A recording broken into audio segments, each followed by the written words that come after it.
वाणी अमृतमय सुलझिनगी होती ब्रह्म को धारती नील की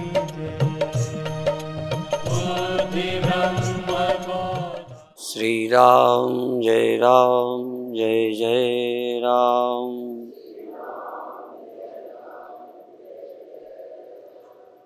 श्री राम जय राम।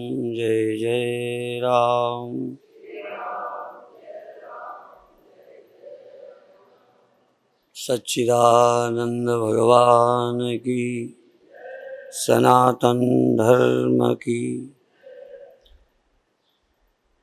सबसे पहले हम किसी सिद्धांत की बात को स्वीकार करके फिर सुने तो जल्दी स्पष्ट होता है। इस जगत का अधिष्ठान आधार परब्रह्म है, परमात्मा है।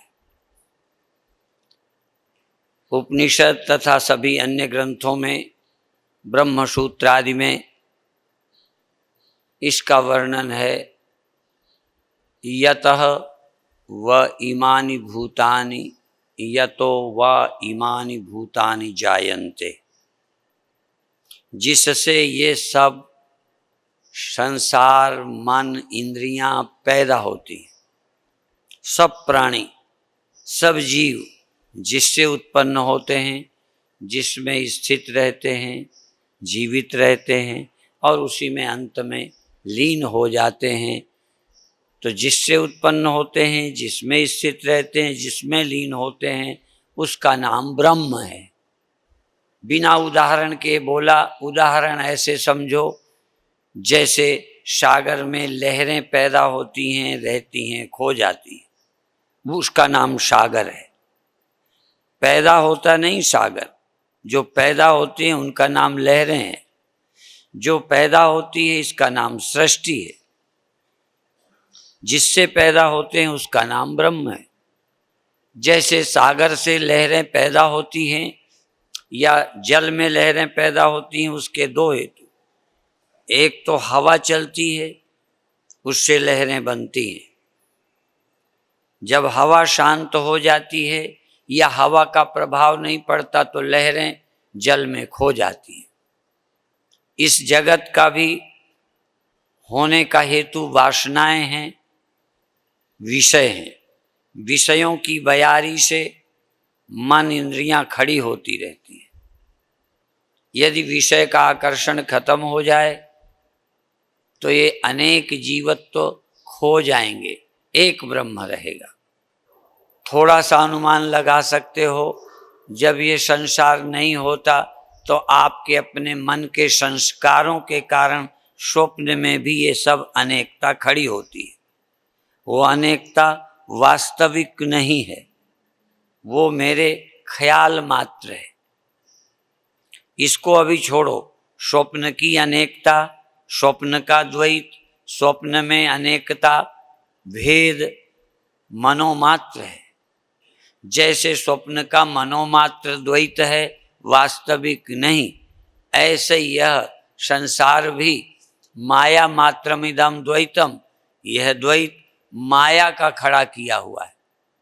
ब्रह्म में द्वैत नहीं, परंतु माया ने द्वैत खड़ा कर दिया है। माया द्वैत, जैसे स्वप्न मन से, ऐसे ही संसार माया से। जैसे जागते ही स्वप्न खो जाता है, ऐसे ही ब्रह्म विचार करते माया और माया का कार्य खो जाता है। और उस समय एक मेवा द्वितीयम ब्रह्म का अनुभव होता है। जैसे स्वप्न की अनेकता जागते खो जाती है, ऐसे ही संसार की अनेकता ब्रह्म विचार काल में खो जाती है। खोई रहती है ये मैं अभी नहीं कहता, चूंकि ये बन चुकी है, इसके मिटने में टाइम लगता है। परंतु जैसे जागते ये द्वैत आपको मालूम पड़ता है, ऐसे ही ब्रह्म विचार करते ही ये द्वैत अद्वैत लगने लगता है। रामायण की एक चौपाई से भी मुधा भेद यद्यपि कृत माया, यद्यपि ये भेद झूठा है, माया का किया हुआ है। इसी तरह से ये कहा गया है अविभक्तम च भूतेषु विभक्तमिव च स्थितम। माया ने गुणों के कारण विभाजन करके दिखा दिया है।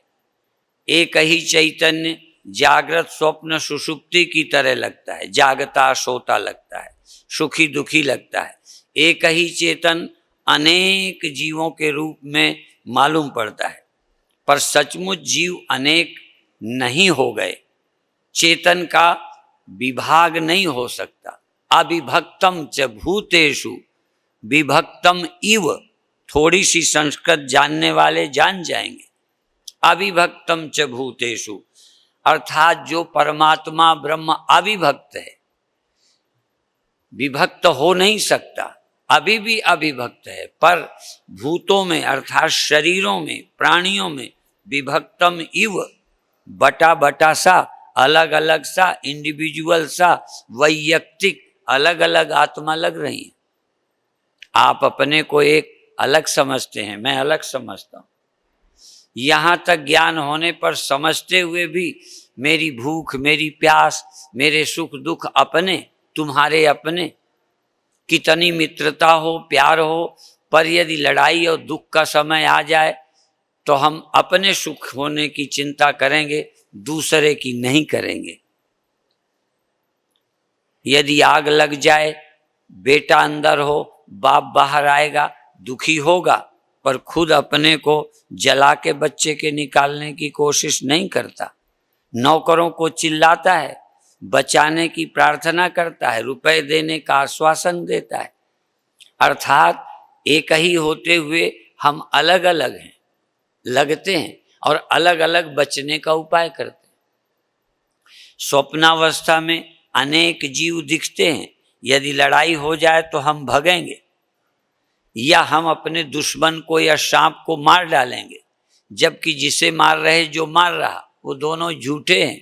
वास्तविक तो एक चेतन, तो एक नहीं मालूम पड़ता। हम किसी को एक परमात्मा सत्य है, बाकी स्वप्न है, बाकी झूठा है, बाकी माया मात्र है, ऐसा नहीं लगता। अनेक अनेक जन्मों से, अनादिकाल से हम अलग अलग जीते चले आ रहे हैं, अलग अलग मानते चले आ रहे हैं। वही स्वप्न, वही अविद्या जनित ज्ञान दृढ़ हो गया है।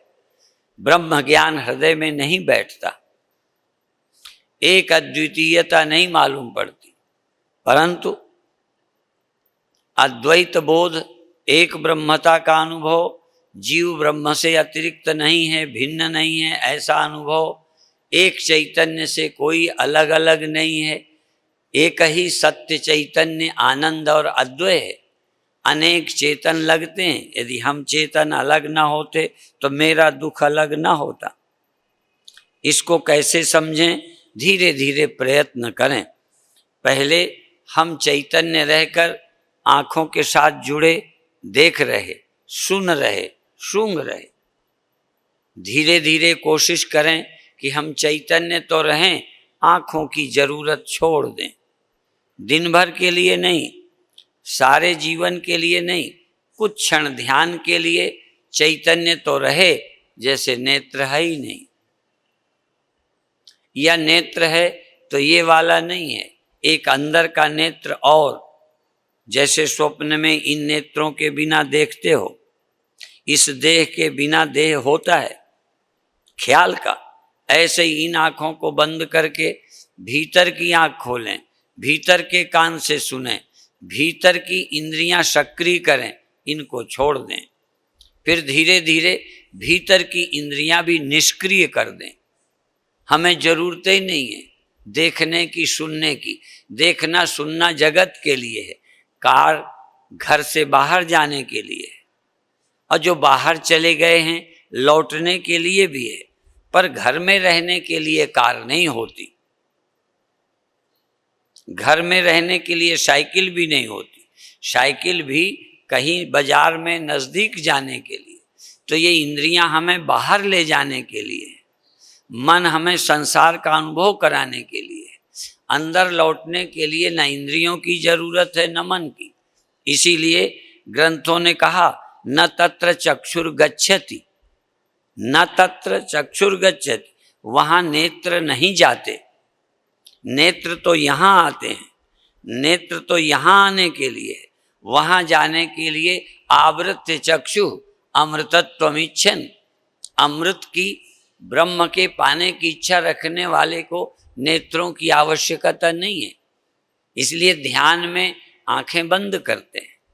कई जगह शेर लिखने वाले यूं भी बोलते हैं, उल्टी ही चाल चलते हैं दीवान गाने इश्क, करते हैं आंख बंद दीदार के लिए। भगवान की तरफ जाने वाले उल्टे चलते हैं, लोग इधर को चलते हैं, वो इधर छोड़ते हैं। आवृत्य चक्षु, आंखों को बंद करते हैं, कानों से सुनने की इच्छा छोड़ते हैं, मन से संसार का स्मरण नहीं करते। आदत पड़ गई है, वो आता है, इसलिए ध्यान वालों को संसार का स्मरण बाधा लगता है।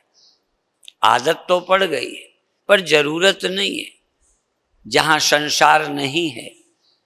इसीलिए न तत्र सूर्यो भाति, वहां ये सूर्य रोशनी नहीं करता, न चंद्र तारकम, न चंद्रमा और न तारे वहां रोशनी करते हैं। नेमा विद्युतो भांति, वहां ये बिजली भी उजेला नहीं करती। नेमा विद्युतो भांति कुतोयम अग्नि, और ये आग वहां कुतः अमग्नि, ये आग भी वहां नहीं है। न सूर्य है, न चंद्रमा है, न तारे हैं, न बिजली है, और न आग ही है वहां। वहां कोई इस तरह की रोशनी नहीं है, फिर भी वहां चैतन्य है, वहां उसकी सत्ता है। और यही जो बिना आंखों के हो वो अच्छा है, जो बिना कानों का हो वो कानों से युक्त हो सकता है। वह कानों से युक्त भी है पर बिना कानों का भी रहता है। ध्यान रहे, जैसे मिट्टी घड़ा बन के भी रह सकती है, मना नहीं है, पर घड़ा वहां नहीं रहता जहां मिट्टी रहती है। जहां घड़ा रहता है वहां मिट्टी रहती है। घड़े के समय पर भी मिट्टी का रहना, बोलो, जरूरी है कि नहीं? पर जहां मिट्टी रहती है वहां घड़ा रहना जरूरी है कि जहां मिट्टी रहेगी वहां घड़ा जरूर है? बिना घड़े की मिट्टी रह ही नहीं सकती। फर्क दोनों का समझ लें।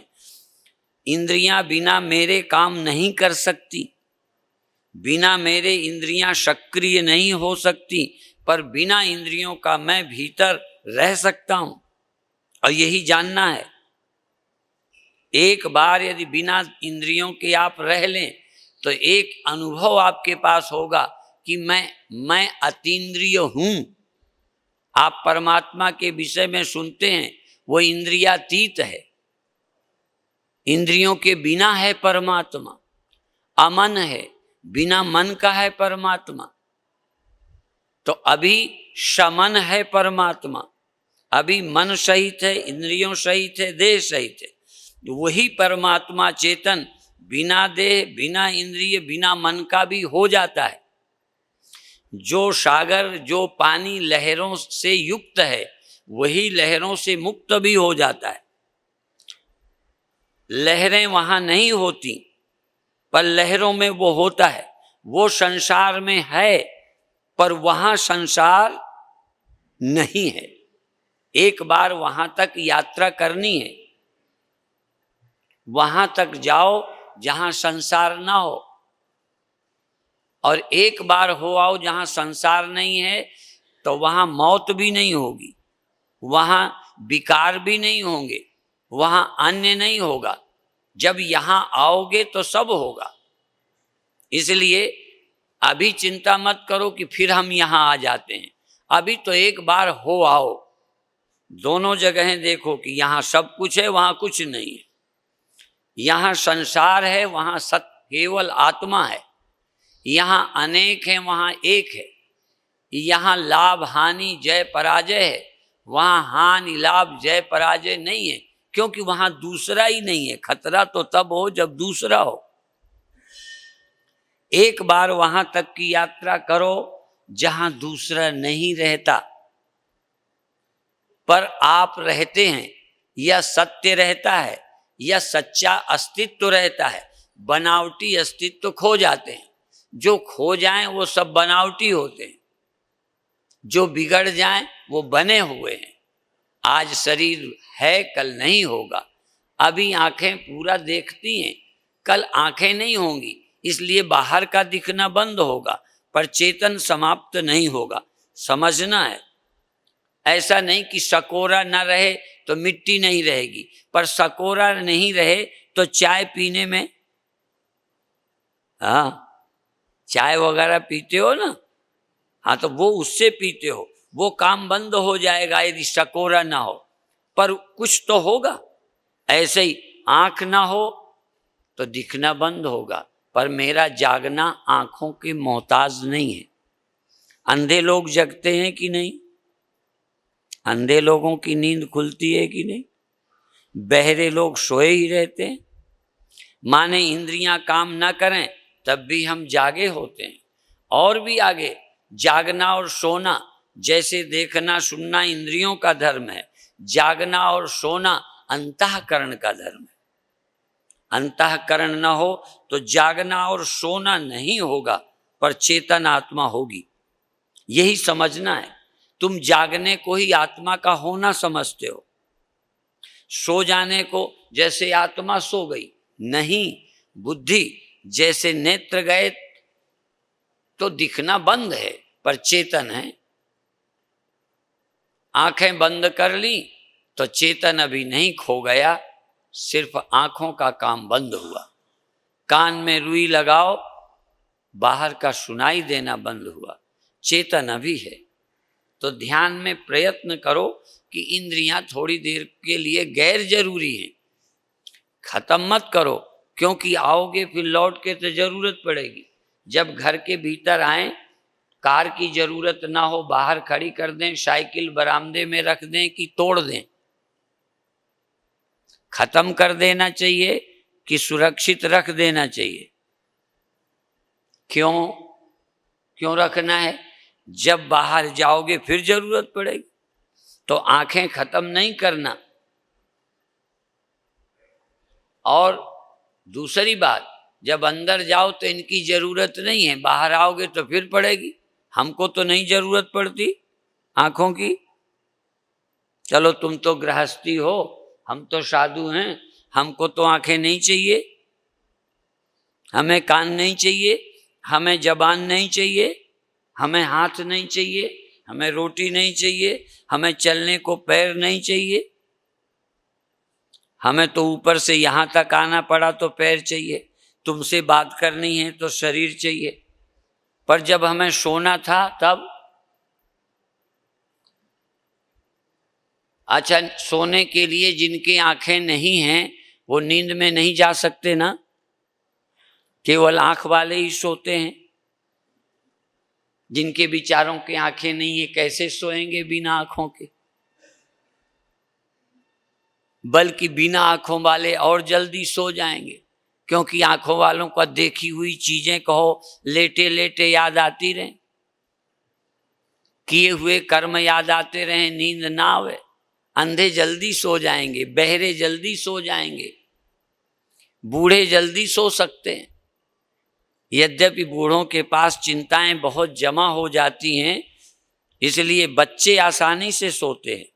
छोटे बच्चों को देखा होगा, 1, 2, 4, 6 महीने के होते हैं, कितना सोते हैं, कैसे आंखें बंद, जैसे समाधि में, जैसे दुनिया की जरूरत नहीं। तुम भी बच्चे की तरह निश्चिंत सो सकते हो। हम तो बिस्तरे में भी दुनिया की चिंताएं लिए बैठे रहते हैं, और जितना ही दुनिया से आसक्त हो जाओगे उतने नींद चली जाएगी। यद्यपि 2 को नींद नहीं आती, या तो संसारी को नहीं आती या फिर भगवान के स्मरण करने वाले को नहीं आती। पर भगवान के स्मरण करने वाले को आंखें नहीं चाहिए, वो तो सीधा डायरेक्ट स्वयं ही वो आत्मा स्मरण करता है। जागा तो है पर बिना इंद्रियों के, जागा है बिना कानों के, जागा है बिना मन और कल्पनाओं के, वो भी जागता है। दो ही जागते हैं, या तो योगी जागता है या भोगी जागता है। भोगी भोग के लिए जागता है, योगी प्रभु स्मरण के लिए जागता है, संसार के लिए नहीं। भगत योग के लिए संसार में आता है, संसारी भोग के लिए संसार में आता है। और भोगी भी बार बार आएगा, योगी बार बार नहीं आएगा, क्योंकि उसको शरीर नहीं चाहिए। एक बार अंदर गया तो धीरे धीरे शरीर और इंद्रियों की जरूरत खत्म होती जाती है, और यहाँ तक खत्म हो जाती है कि वहीं रहने के लिए, वहाँ सदा रहने के लिए शरीर इंद्रियां नहीं चाहिए, पर यहाँ सदा आने के लिए शरीर और इंद्रियां चाहिए। इसलिए संसारी बार बार शरीर छोड़कर फिर शरीर, फिर इंद्रियां प्राप्त करता है। पर योगी इस दुनिया से जाने के पहले इतना प्रभु में आसक्त हो जाता है कि उसे आंख कान नाक चाहिए ही नहीं। ये तो यहाँ के लिए चाहिए था, यहाँ उसे आने में रुचि नहीं है। इसलिए यद गत्वा न निवर्तन्ते तद धाम परमम मम, जहाँ जाकर फिर यहाँ नहीं आता। ज्ञान के बाद अभी जीवन काल में तो आता जाता है, पर शरीर जाने के बाद शरीर में नहीं आता। अभी रोज सुमिरन में जाता है, संसार में आता है, पर जब शरीर और इंद्रियां छोड़ जाता है मृत्यु में, तो फिर इसका निर्माण नहीं करता। संसारी इसका निर्माण फिर करता है, क्योंकि उसका लक्ष्य भोग है, और भोग बिना शरीर के नहीं हो सकते। बिना शरीर और इंद्रियों के संसार के भोग नहीं मिल सकते। इसलिए बार बार जन्मना पड़ेगा, और सदा परमात्मा में रहना शरीर के रहते नहीं संभव है। यह जरा ध्यान रखना। पा भी जावे हम भगवान को प्राप्त हो गए, देखो दृढ़ता से कहते हैं, पर शरीर रहते हम भगवान में नहीं रह पाते। क्यों? शरीर की जरूरतें फिर हमको घसीट लाती हैं। प्राप्त होने पर भी शरीर रहते परमात्मा में सदा रमण करना कठिन है। इंद्रियां बलात् संसार में ले आती हैं, बड़े बड़े योगियों को ले आती हैं, पर चूंकि योगी की इच्छा आने की नहीं है, पर शरीर की जरूरतें, मन की जरूरतें, संस्कार ले आते हैं, अब उसे यहाँ आना पसंद नहीं है। इसलिए शरीर छोड़ने के बाद शरीर प्राप्त नहीं करेगा, ये पक्की बात है। पर भोगी बूढ़ा हो जाएगा, मरेगा, शरीर छोड़ेगा, फिर शरीर प्राप्त करेगा, क्योंकि उसकी साधना, उसकी इच्छाओं की पूर्ति शरीर के थ्रू होती है। इसकी इच्छा की पूर्ति में शरीर बाधा बनता है, शरीर द्वैत में ले आता है, इंद्रियां अन्य में ले आती हैं। इसलिए ये ना होंगी तो सदा रहेगा। यदि ये होगा तो कुछ देर भगवान में रहेगा, कुछ देर संसार में रहेगा। सदा उसमें रहना है तो शरीर छोड़ना जरूरी है, और सदा यहाँ रहना है तो रह तो न पाएगा, शरीर छोड़ेगा, पर बार बार शरीर पाना जरूरी है। यदि यहाँ आना हो तो बार बार शरीर चाहिए, वहाँ रहना हो तो बार बार शरीर।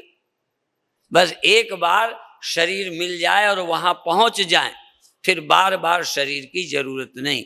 इसलिए माम उपेत्य तु कौन्तेय पुनर्जन्म न विद्यते। भगवान श्री कृष्ण कहते हैं, मुझे प्राप्त करके फिर शरीर प्राप्त नहीं करता। ये नहीं कहते कि अभी मुझे प्राप्त करते इस जन्म में बार बार देह में नहीं आता। इस जन्म में तो देह में आता है, रोटी खाता है, घर में आता है, दुकान में जाता है, आश्रम की देख रेख करता है, सब करता है, पर शरीर छोड़कर फिर नहीं आता। किम इच्छन कस्य कामाय शरीरम अनुसंज्वरेत।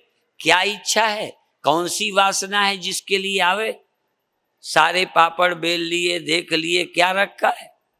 इसलिए पर ये मूर्ख जीव ये ध्यान ही नहीं दे पाता, उसे पता ही नहीं कि और भी कोई घर है, जहाँ शरीर और इंद्रियां नहीं चाहिए उस घर की इसे खबर नहीं है, वो इसी को घर समझता है।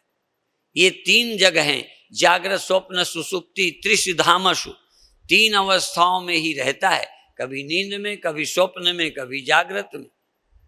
इसके अलावा चौथे धाम जाता ही नहीं, परम धाम जाता ही नहीं, अखंड धाम जाता नहीं, परम प्रभु के पास जाता ही नहीं।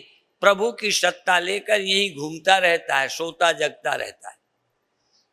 एक बार यदि वहां चला जाए, एक बार तुम्हें पा जाऊं मैं, एक बार यदि पा जाऊं तो अभी सारी दुनिया का प्यार समर्पित कर दूं, सारी दुनिया की आसक्ति छोड़ दूं, और नहीं छूटेगी तो धीरे धीरे जाएगी, पर मुझे जगह मिल गई, एक बार ठिकाना मिल गया।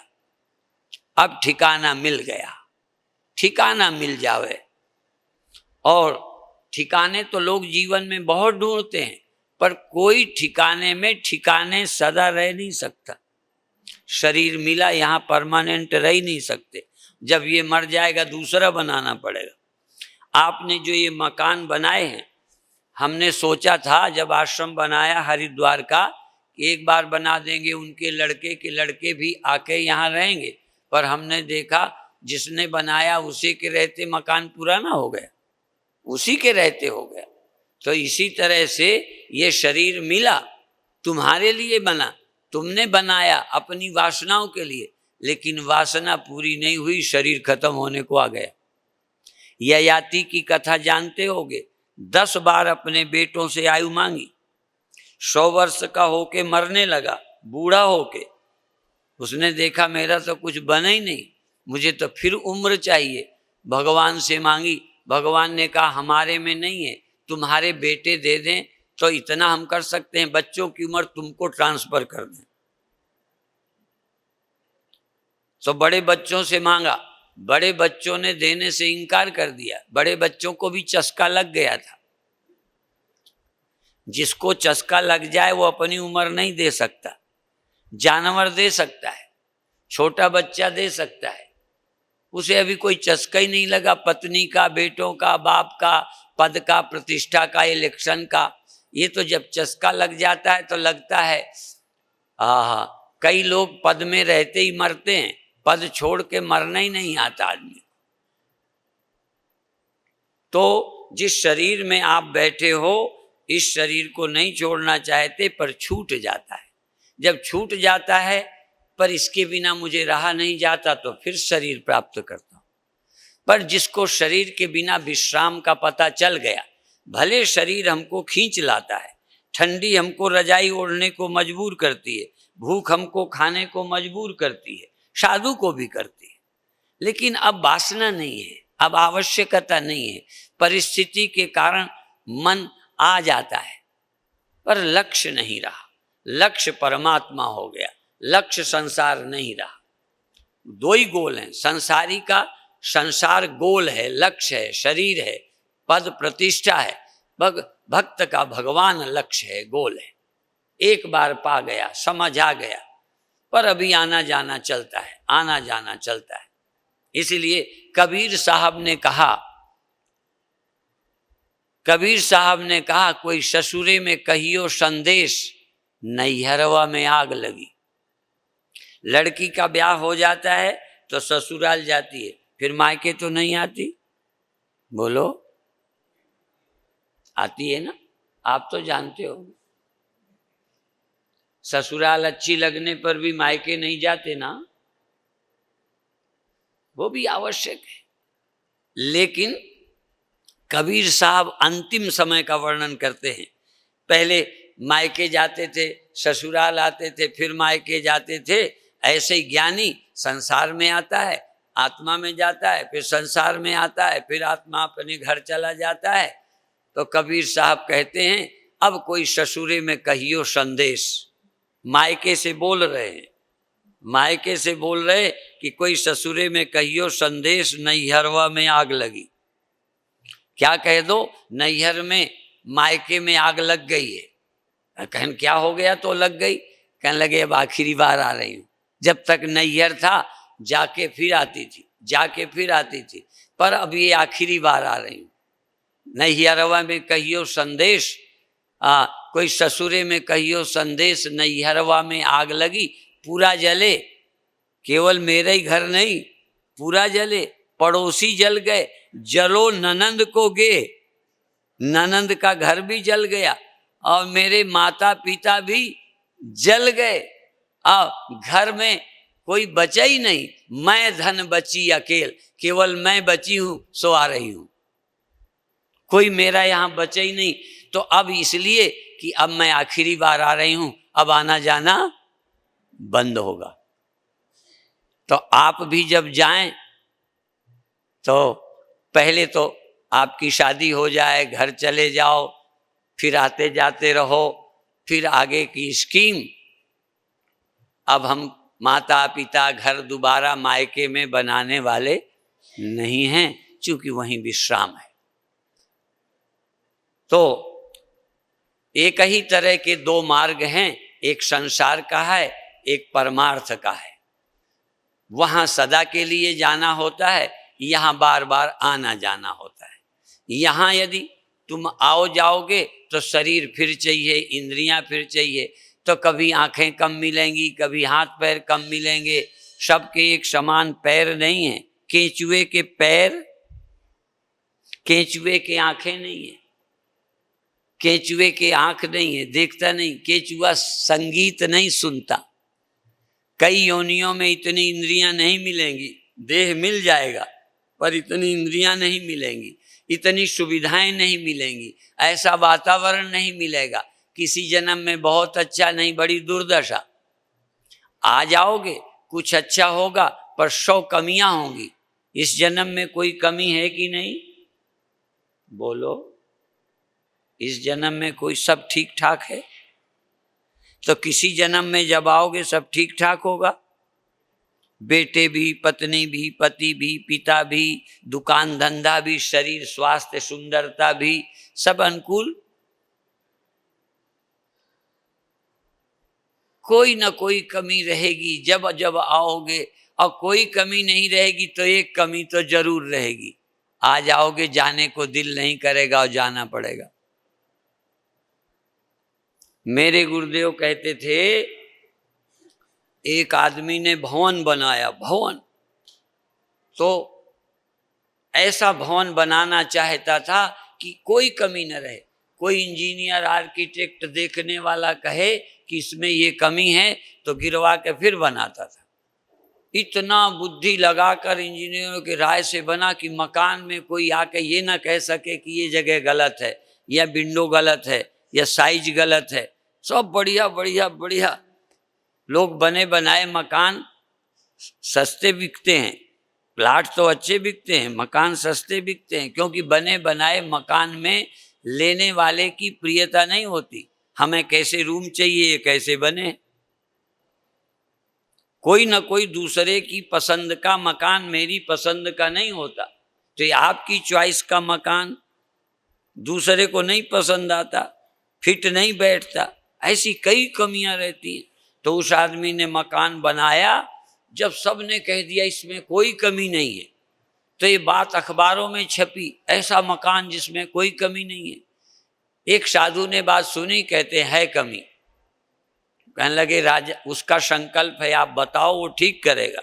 कहते पहले तो 2 कमियां हैं और राजा ठीक नहीं कर सकता। ऐसी कमियां हैं जिसको कोई ठीक नहीं कर सकता। राजा को ये खबर मिली, राजा ने कहा आके बतावें। कहना हम आके नहीं बताएंगे, यहीं से बताते। कहें बिना देखे कैसे? कहें बिना देखे पता है। मूर्ख लोग देख के बताते हैं, ज्ञानी वो हैं जो कमी ऐसे ही जानते हैं। राजा ने कहा कौन सी कमी है? राजा खुद चल के गया, महात्मा जी बताओ मेरे भवन में क्या कमी है? कहें 2 कमियां हैं। एक तो ये ऐसे नक्षत्र पर बना है कि मकान के रहते मकान के रहने वाला चला जाएगा। इसका ये एक पहली कमी है कि बनाने वाला इसमें सदा नहीं रह पाएगा, और ये कमी तुम नहीं दूर कर सकते। और दूसरा कहा ये ऐसे नक्षत्र में बना है या बनना ही एक ऐसा, ये बनना ही एक इसकी कमी है कि ये मिट जाएगा, एक दिन मकान नहीं रहेगा। ताजमहल मजबूत है, लाल किला मजबूत है, कई भवन बड़े मजबूत हैं, फिर भी एक दिन नहीं रहेंगे। ये बनी चीज मिट जाती है। राजा को संत ने कहा कि इसके गिर जाने का नुक्स, इसके गिर जाने की खामी क्या तुम दूर कर सकते हो? इस मकान के पुराने होने की प्रक्रिया क्या तुम समाप्त कर सकते हो?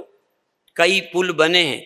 दिल्ली में एक पुल है जिसकी उम्र, जब यहाँ हम आए हावड़ा देखा तो चर्चा चली कि पुराने लोगों ने, जो अंग्रेजों ने बनाए हैं, यदि 100 वर्ष की गारंटी दी है तो 150-200 वर्ष चलते हैं, पर इस देश के लोग जो बनाते हैं 100 वर्ष की गारंटी करें तो 50 ही साल में पुराना हो जाता है। इतना तो फर्क हो सकता है, ज्यादा चल सकता है, पर कोई पुल पुराना ना हो, बोलो। तो दिल्ली का जमुना नदी का पुल अभी 10, 15, 20 साल पहले ये हो गया था, इसका समय पूरा हो गया है, पर अभी चल रहा है। कई नए पुलों से अच्छा चल रहा है और अच्छा चलेगा अभी, लेकिन फिर भी सदा योगियों का शरीर 100 वर्ष चलता है, 125। देवरावा बाबा ज्यादा उम्र तक चले, 100 को कई पार कर जाते हैं, परंतु सदा, बोलो। तो फिर ये नुक्स, राजा को कहा संत ने कि ये कमी तुम दूर कर सको तो मैं तुम्हारा चेला बन जाऊं। तो कुछ लोग मूर्ख आजमा के परीक्षा करते हैं, आजमा के। ज्ञानी पहले ही जानते हैं कि ये जीवन के सत्य हैं, जीवन के नियम हैं, इनको तुम कभी बदल नहीं सकते। हमारे ऋषियों ने कहा कि ये जो परिवार है कोई किसी का नहीं होगा, एक दिन ऐसो आएगा को काहू को नहीं, कोई किसी का नहीं।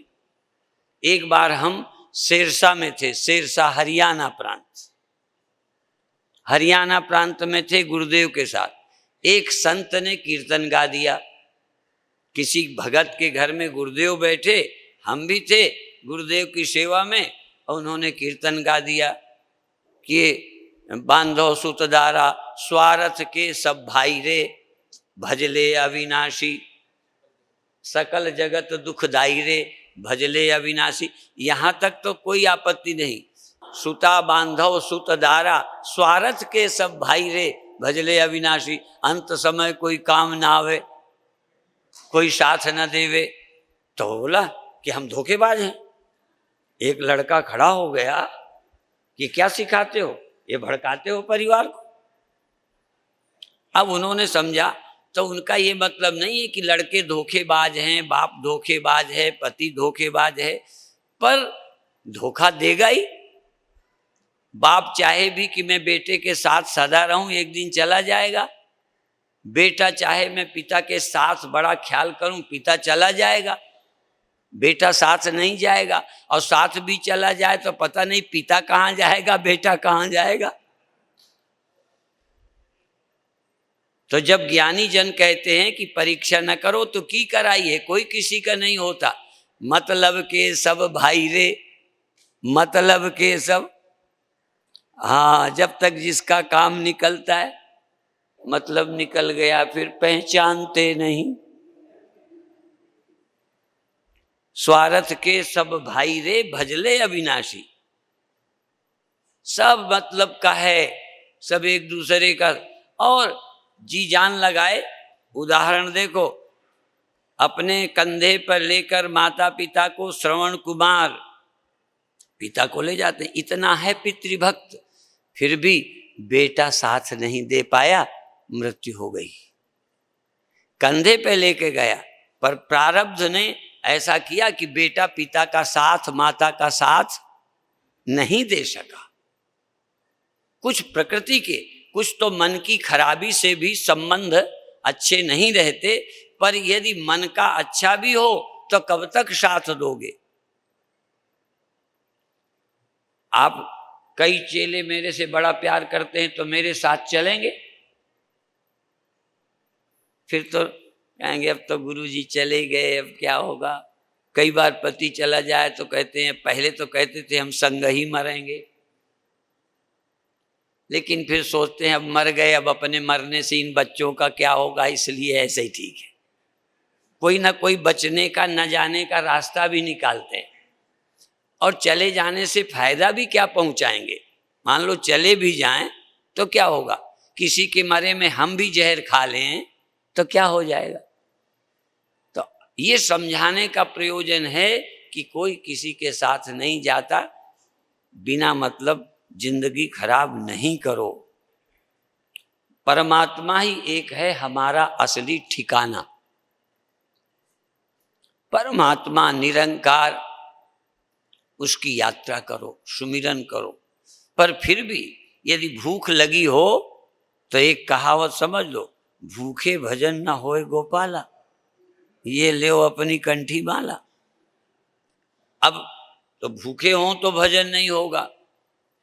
हम लोग एक कहानी सुनाते हैं कि एक जगह श्रमदान हो रहा था, श्रमदान से सड़क बन रही थी, तो काम हो रहा था। एक भिखारी भूखा था, किसी ने कहा भाई तुम भी श्रमदान करो, तो उसने कहा मैं भूख के मारे मर रहा हूं, कैसे श्रमदान करूं, 3 दिन का भूखा हूं। तो लोगों ने सोचा अरे भाई दया की कि अरे बेचारा सही है, तो भोजन दे दिया। तो भोजन दिया तो इतना खाया, इतना खाया, तो कहना अब तो करो, कहना अब ज्यादा पेट भर गया है तो कैसे काम करूं।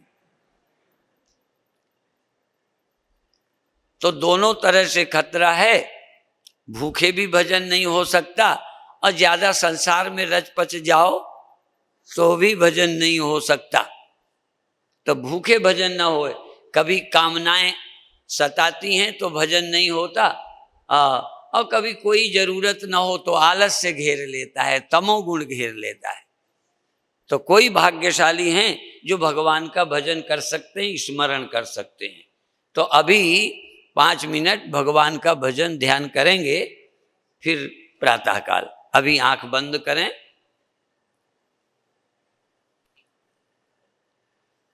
अब आपको आंख की जरूरत नहीं है, आंखें हैं बिल्कुल, चाहे आप तैयार हो जाओ, आंखों के प्रति जागो, पर मुझे आंखों की जरूरत नहीं है। जैसे हम सो जाते हैं तो आंख बंद करते हैं, फिर भले ही स्वप्न में फिर नई आंखें बन जाती हैं, हम देह को भुला देते हैं, स्वप्न में नया देह बन जाता है, हम जगत से थक के सो जाते हैं, मन नया जगत खड़ा करता है, तो कोई बात नहीं। पर अभी मुझको आंखों की जरूरत नहीं, पर मैं जाग रहा हूं। कानों की जरूरत नहीं, पर मैं जाग रहा हूं। जैसे घड़े में मिट्टी हाजिर हो जाए, घड़ा है पर उसकी रग रग में मिट्टी, ऐसे आंख के हिस्से हिस्से में मैं हाजिर हूं, कान में मैं हाजिर हूं, शरीर की पूरी चमड़ी में मैं हाजिर हूं, मैं जाग रहा हूं। बिना आंखों का मैं हूं, आंखें बिना मेरे नहीं है। बिना घड़े की मिट्टी है, पर घड़ा बिना मिट्टी का नहीं है। शरीर बिना मेरे, इंद्रियां बिना मेरे नहीं है, मन बिना मेरे नहीं है। पर एक अवस्था आएगी जब मैं ये देखूंगा कि मैं बिना आंख का हूं। और यदि चाहो तो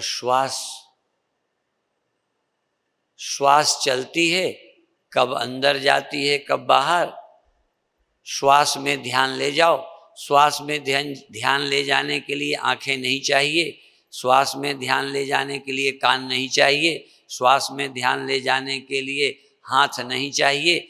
और भीतर के अनुभव करने के लिए, भीतर के शून्य, भीतर के प्रकाश, भीतर के शब्द सुनने के लिए, भीतर का प्रकाश देखने के लिए ये आंखें नहीं चाहिए, ये कान नहीं चाहिए। भीतर के प्रकाश देखने के लिए बिना इन आंखों के देखा जाता है, बिना इन कानों की भीतर की आवाजें सुनी जाती हैं, और बिना इस नाक के भीतर की सुगंध आती है, बिना इस बाहरी मन के अंदर भगवान मिलते हैं, अंदर भगवान मिलते हैं बिना इस मन के। आप अंदर श्वास श्वास में जाओ,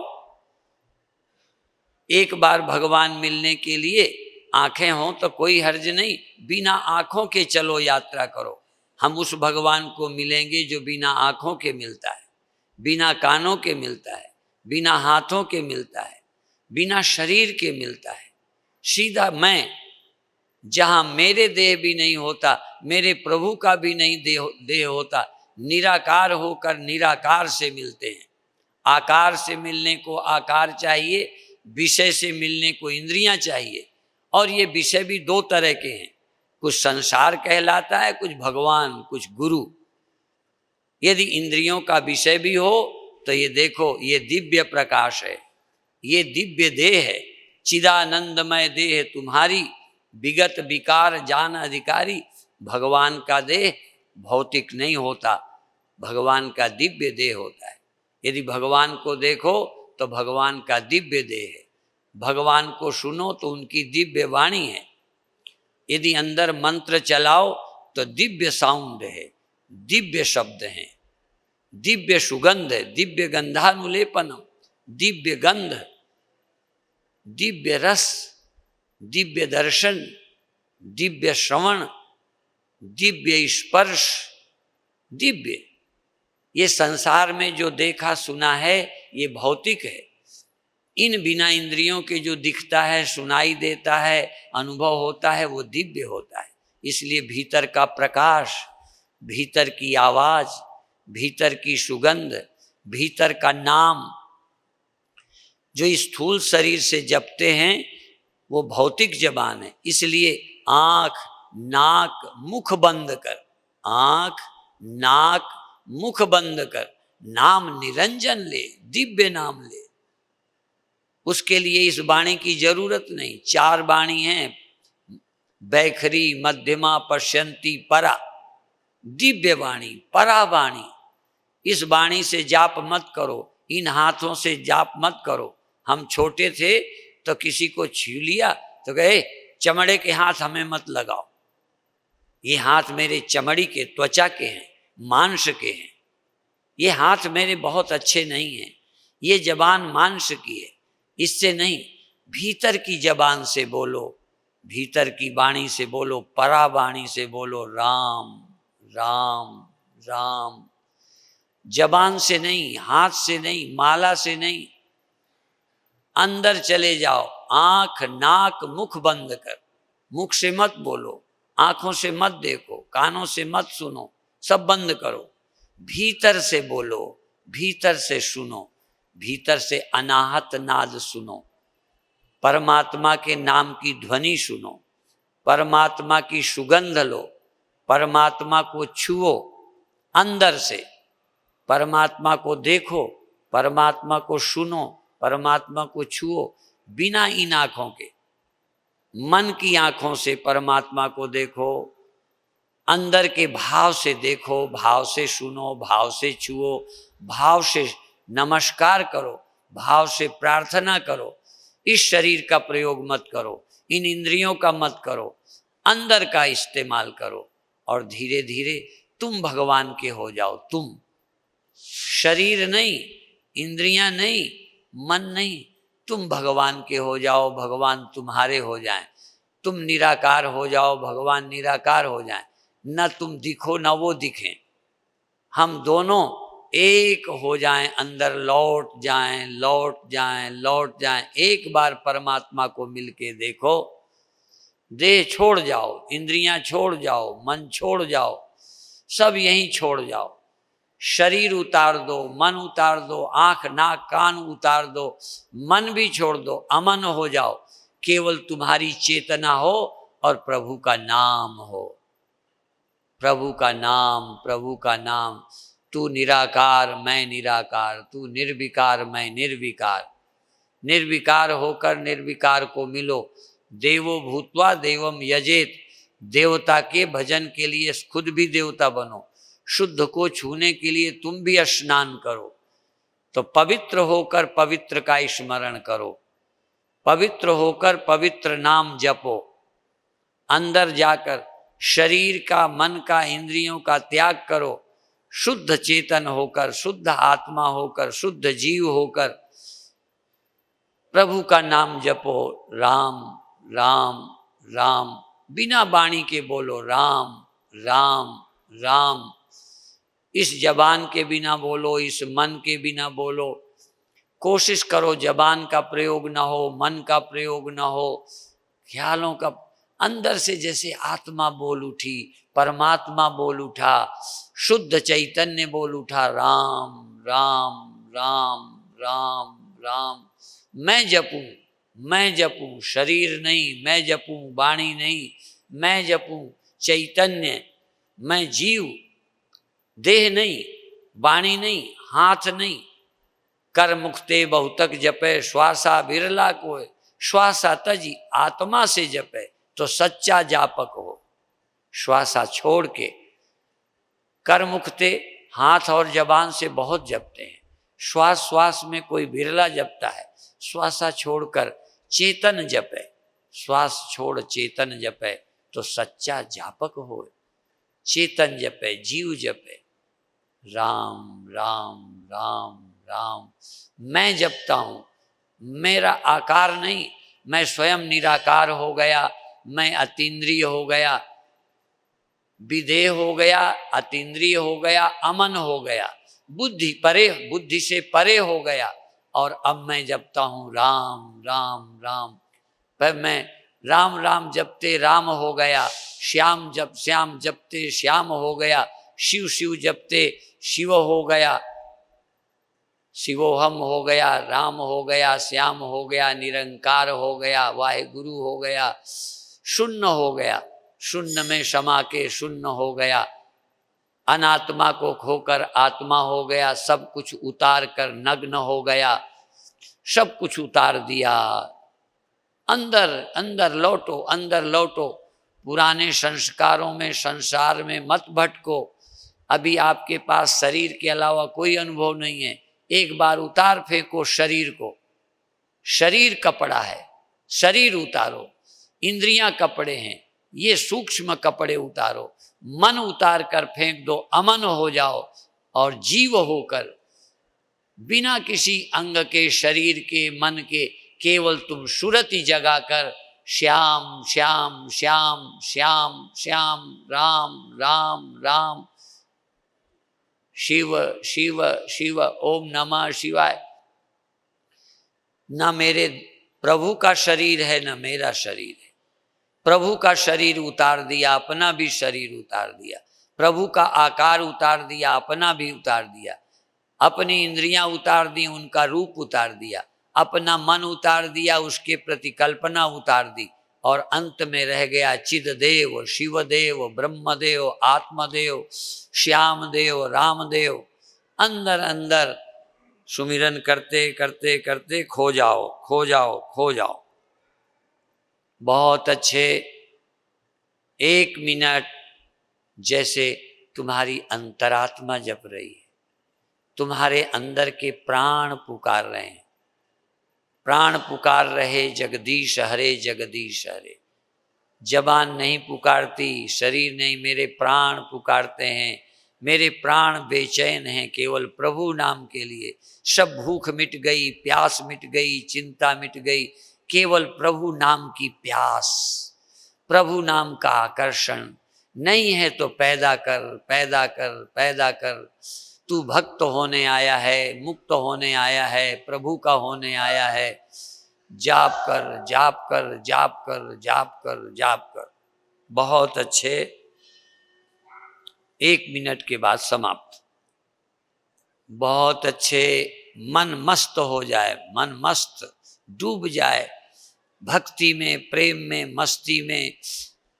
संसार का आकर्षण प्राकृतिक है, भगवान का आकर्षण पैदा करना है साधना से, ध्यान से, गुरु भक्ति से। बहुत अच्छे, आप भाग्यशाली हो। अब धीरे धीरे छोड़ो। ओम शांति शांति शांति।